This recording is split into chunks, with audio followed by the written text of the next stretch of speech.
On to the Republican side of the aisle, frontrunner Donald Trump calling it a, quote, great honor to be praised by Russian President Vladimir Putin.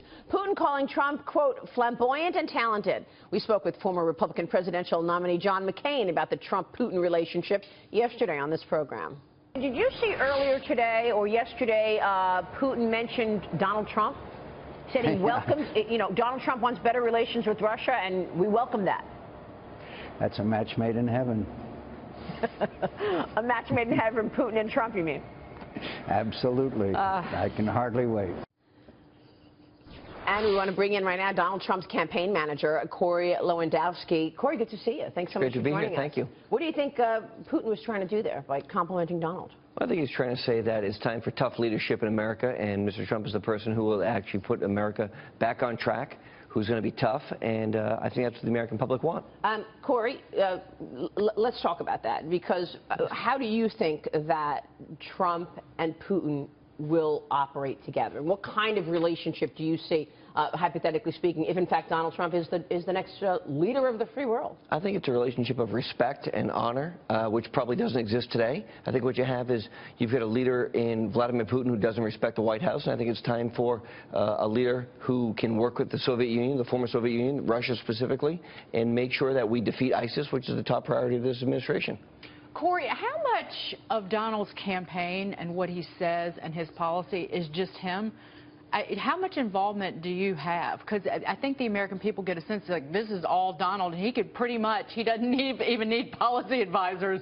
He could do it on his own, except for kind of the ground campaign and some of the critical states. We have a great team in place, and what we don't do, which all the other teams do, is talk about who's advising us, because the American public doesn't honestly care about who's advising Mr. Trump. What they want to do is they want to vote for a leader. They want leadership in this country. They want someone who's going to be strong and tough and make sure that our country is safe. And so what we do is when we look at putting a team together, we make sure that although Mr. Trump has the best advisors humanly possible, he's the person who makes the final decision. Yeah, but how often do you guys step in and say, I don't believe I would say that? Does that ever happen? We have the opportunity every day to advise and consult with Mr. Trump on every major policy decision, not just myself, but people across the spectrum, from the best policy advisors to the best defense advisors. And what we do is we give him opportunities. The best, like who? Well, I don't want to get into names because it's not about names. It's about who the American people are going to vote for from a leadership perspective. And you know what? The American people don't care who the general is or the former general is. They care about who the leader is, and Donald Trump is a leader. Yeah. Well, there's a little bit of a problem with that when you think about Obama, because he was also quite insular. He didn't really, many would argue that he hasn't consulted everyone. He kind of gets inside his cocoon, makes his decisions. Do you think that leadership can be risky in that regard? I don't think so. I think what the American people want is someone who's strong and decisive and firm and is going to say, I understand what the problem is. I'm going to go and fix the problem. And once that's done, we have a solution. This is the problem with our country right now. We have weak leadership. We have stupid people leading us. It's time to have a decisive, clear, concise person who's willing to make tough decisions so that America is first again. That's what Donald Trump is. And he definitely does come across as strong and leading, and he's got, sort of adamant positions on things.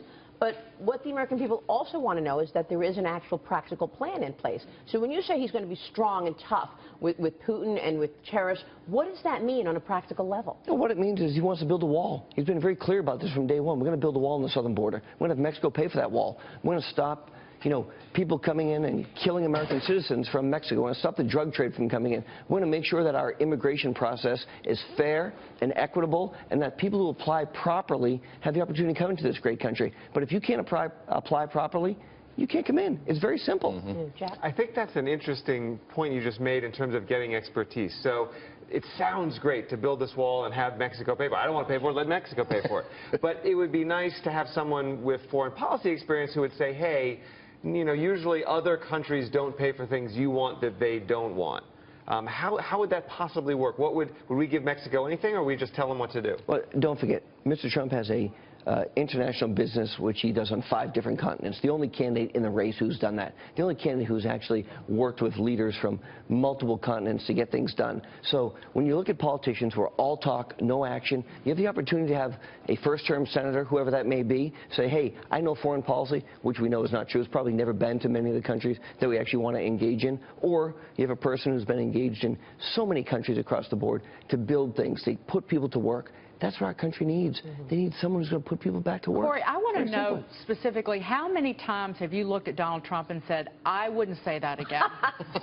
Well, or I wouldn't say that. So Seriously. This is a great part about our campaign. We have a motto in our campaign: let Trump be Trump, right? That's very important for us.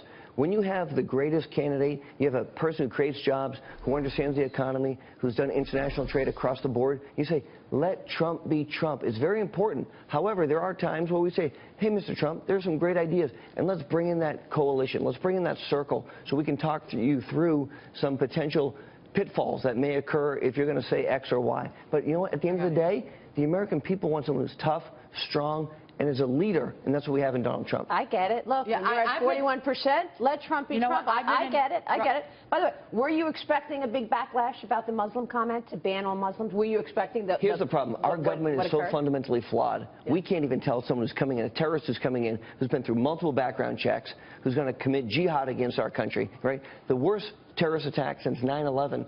This person went through a government vetting process, and they come in and kill 14 people. We have a real problem with our country. Yeah. It's time to put our country back on track. It's time to make sure we don't let terrorists in the country. It's time to make sure our country is first for a change. That's what Donald Trump will do. Corey, good to have you on the show today. Thanks for We'll be being here. watching. Thanks so much. Corey Lewandowski there.